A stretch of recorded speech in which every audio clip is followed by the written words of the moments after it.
Andy Burnham, Mayor of Greater Manchester. Good afternoon to you. Thank you for joining us today.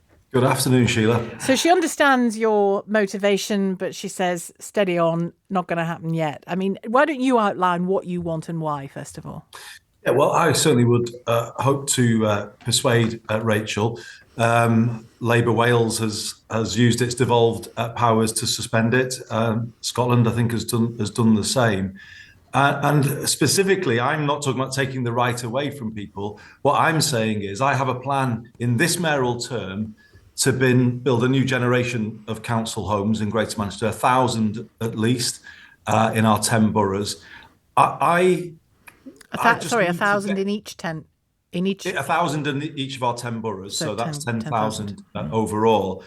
I mean, obviously, if those homes could be lost quickly again to the social housing stock, the policy wouldn't work. As I said yesterday, it's like trying to fill a bath with the plug out. You just keep losing homes.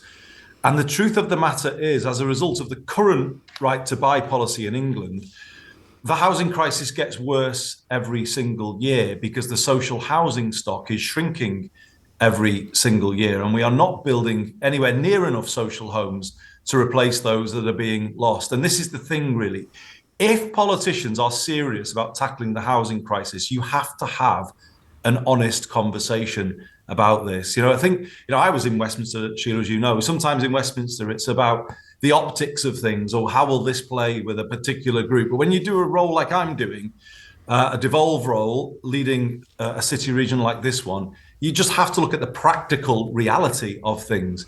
And the longer the right to buy exists in its current form, the incentive just won't be there for councils or combined authorities like this one to build new council homes because they can just be lost almost as quickly as you build them. And just to be clear, this suspension, if it came in Greater Manchester, would be only on new build social housing. That's what I'm calling for at this moment. I actually think there is an argument to go further, but I can understand, why Labour, would say, well, there's lots of people who've benefited from right to buy, and I accept that. Of course there are. But the flaw with the original right to buy policy in the 1980s was exactly what Rachel Reeves was saying. Councils were not allowed to use the proceeds to build new homes to replace those that were being lost from the social housing stock, and that actually is what has placed us in a severe housing crisis in the 2020s. We just need to be absolutely honest about that. The operation of right to buy in the form that we've had it for 40 or so years has actually created the housing crisis or has been a large part of it. So you have to start talking about reform of it if you are to get out of the grip of a housing crisis. Greater Manchester can't be what I want it to be until we free it from the grip of the current housing crisis that it's in. Are we witnessing here, and I don't mean to stoke the pot too heavily, but are we witnessing here the kind of sort of political headbutting, if that's the right word, that you will have to do, that other leading Labour figures would have to do if they get into power at the next election to get things done? Because understandable, lobbying and chivying and, arguing your corner. That's politics. That's not unusual.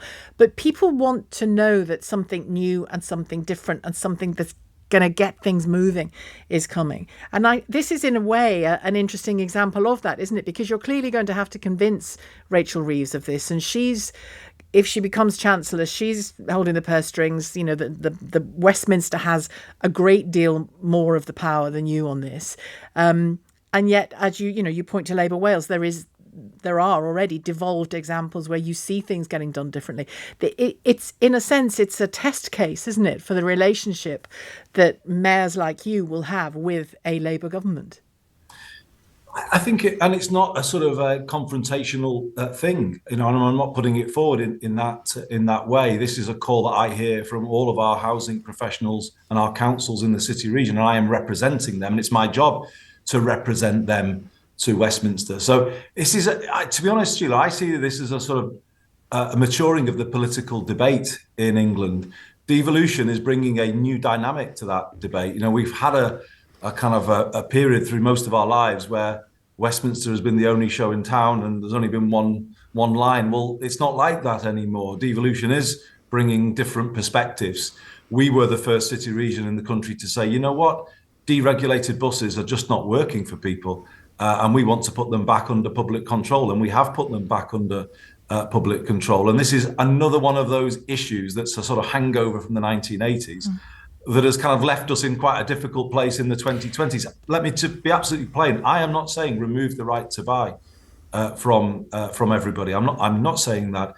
What I am saying, to start with, let's suspend it from any new build social housing in a city region like. To start building that permanent stock up again of social housing.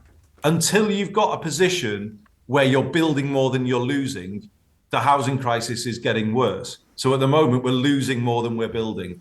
In the last year that I have figures for, a few hundred homes were lost to our social housing stock. So our housing crisis is getting worse. Now, if you're in my position, if you're watching the housing crisis getting worse, you're not going to be silent and then putting a message back to Westminster, are you? Until you get to a position where we are building significantly more social homes every year than we are losing through right to buy, I think there is a case for reform of right to buy along the lines that I'm suggesting, and I think it's a reasonable request, and I hope to persuade Rachel of it, because it's not actually removing the right from anybody who has been a long-standing tenant of a social home in Greater Manchester.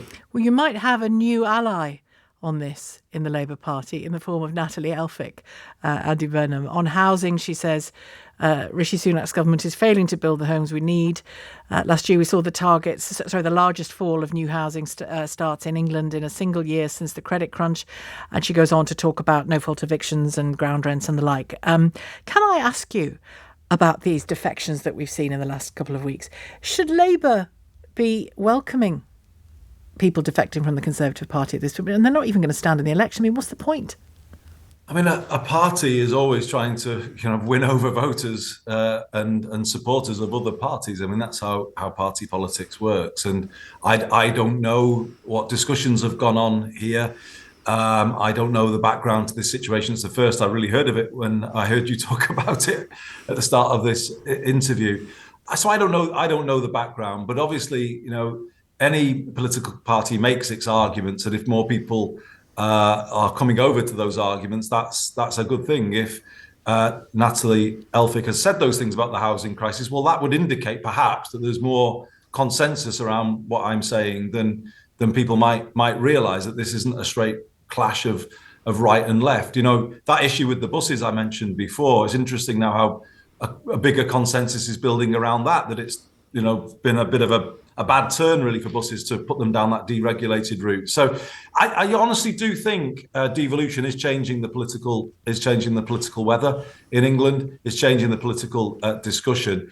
And the truth of the matter is, we are living in a period where everything feels like it's been going backwards, where the cost of things is really high, like water, energy, and it's just not working for people. When we see the sort of sewage being pumped into the rivers and the seas, transport that's just a bit of a mess at times. I think people can see that the country has not ended up in a good place from some of the decisions that were taken in the 1980s. And I think there's a big growing call for reform of some of those things as I'm making today. And just on that, and I know you're not in Westminster in the same way that you are. Obviously, you're connected to it politically in all kinds of ways as a big regional mayor. But those defections, what would you say to voters? Because I have to say, it was my first thought, and it's the first thought of a lot of people. What would you say to a voter? I think you've described well why party politics works that way, but what would you say to a voter who just says, well, this all looks a bit cynical?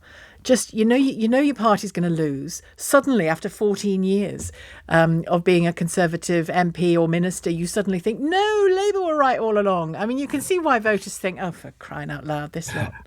Yeah, I can. I can absolutely see that and understand what you're saying. But what I would say to those voters, to answer your question, is, well, listen to that person. Before you make that judgment, listen to why they've decided to do what they do. The thing about Westminster, Sheila, let me just try and get this over if I can to your listeners this afternoon. Sometimes it can make people appear something that they're not, because you have to toe a line. The party line is this. You have to go out into interviews like this and sort of defend it. And then you have to vote in certain ways because of the party whip. And I've said before that it can actually turn you into something that you aren't yourself. You know, it can make a fraud actually out of good people, and people can be suffering in those circumstances before they decide then to change sides. So I think give people the benefit of the doubt. I would say, you know, I know it won't be what people listening to this program think, but 90% of politicians in Westminster are decent people trying to do a good job, and they often get into difficulty because they're saying things they only half believe in, or, you know, being told to vote for things that they really, if they were given a free vote, they wouldn't. And that's the effect of the system. It makes people appear or come over in a way that actually isn't true to them. And it's why with the Mayor of Liverpool, Steve Rotherham, I've written a book recently where we've talked I've read it. about this, reflecting on our time in Westminster and the kind of things it does to you. And you know, and this is the kind of new politics that we're calling for. We're calling for quite big reform in Westminster, more devolution in England. I think we're kind of getting into that now, and it's actually quite refreshing, I think, because Westminster politics hasn't, let's be honest, has not left the country in a good place. Westminster politics has given us a huge north-south divide in this country. It never closed it, it created it. So Westminster in its ways has not worked. The public are pretty fed up with it. We heard that on doorsteps in the last few weeks. Okay. And I think it's devolution and some of the change it's bringing and calling for is actually the fresh air in British politics right now.